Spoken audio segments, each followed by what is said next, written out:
Hey guys, today I'm going to be reviewing Since You've Been Gone by Morgan Matson. This is a YA contemporary novel. I read Second Chance Summer by Morgan Matson last month and it was kind of okay for me. I didn't love it, like it was alright, but not really my kind of thing, so I wasn't expecting a whole lot from this book. It's about a girl called Emily whose best friend Salone disappears one summer and all she leaves behind is a list of 13 things for Emily to do.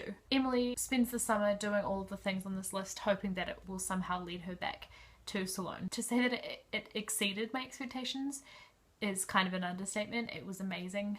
I loved it. I rated it 5 out of 5 stars on Goodreads, which is not something that I do a whole lot, so this has become an all-time favourite book for me. I find it easier to talk about a book when I don't like it that much because I can talk about the things I didn't like.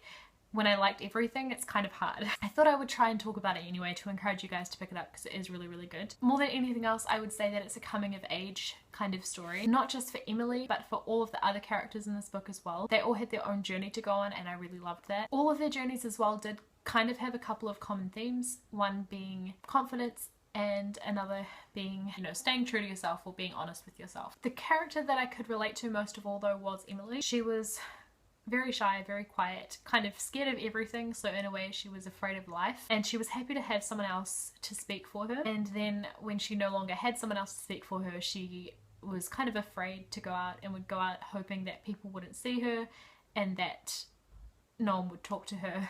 And the funny thing was, in reality, she was kind of invisible anyway because of the way she was. Emily's character development was amazing. I admired everything about who she became, and her journey makes me want to be the kind of person who says yes more often, or at least the kind of person who says something more often. Morgan Matson's writing style was phenomenal. Like I said, it was written from Emily's perspective, and there are just so many moments where you feel like you're right there. There are a whole lot of different tones adopted throughout this book, so there are moments when it's really dark, moments where it's hilariously funny.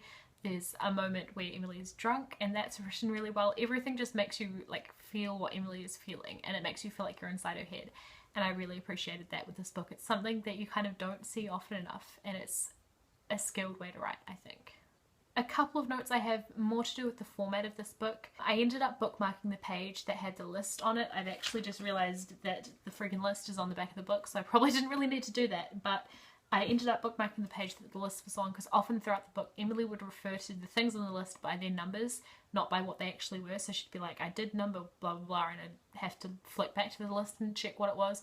So that was a little bit annoying, but if I had known the list was on the back of the book, it would have been a little bit easier. There are some playlists throughout the book of like songs, and I didn't really feel like they added a whole lot to the story for me, but that's just me personally. I know that some people have read this and really enjoyed listening along to the songs as they read the book. That just wasn't for me, so I feel like they were kind of just taking up space. And finally, just a random side note, I really appreciated the description of what Emily and Salone always used to eat at the movies when they went.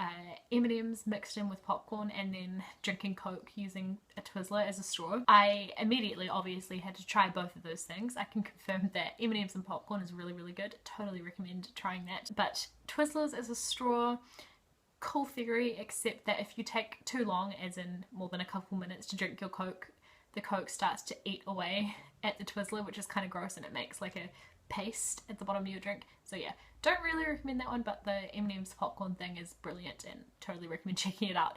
So yeah, that's my thoughts on Since You've Been Gone. Recommend the M&M's and popcorn thing and totally recommend this book. If you've read it, let me know your thoughts in the comments below. I'd love to know if you loved it as much as I did or if you had a different opinion on it. I think this is the kind of book where whether you love it or not is going to depend on your personal experiences and stuff. I feel like a lot of the reason why I loved it was because I could relate to the story. Like I said, I gave it 5 out of 5 stars on Goodreads. If you want to follow me on Goodreads, that will be linked down below. I will also link Since You've Been Gone on Book Depository if you want to learn more about the book. As usual, my Instagram and Twitter will also be linked down below. Thanks for watching, guys. Bye.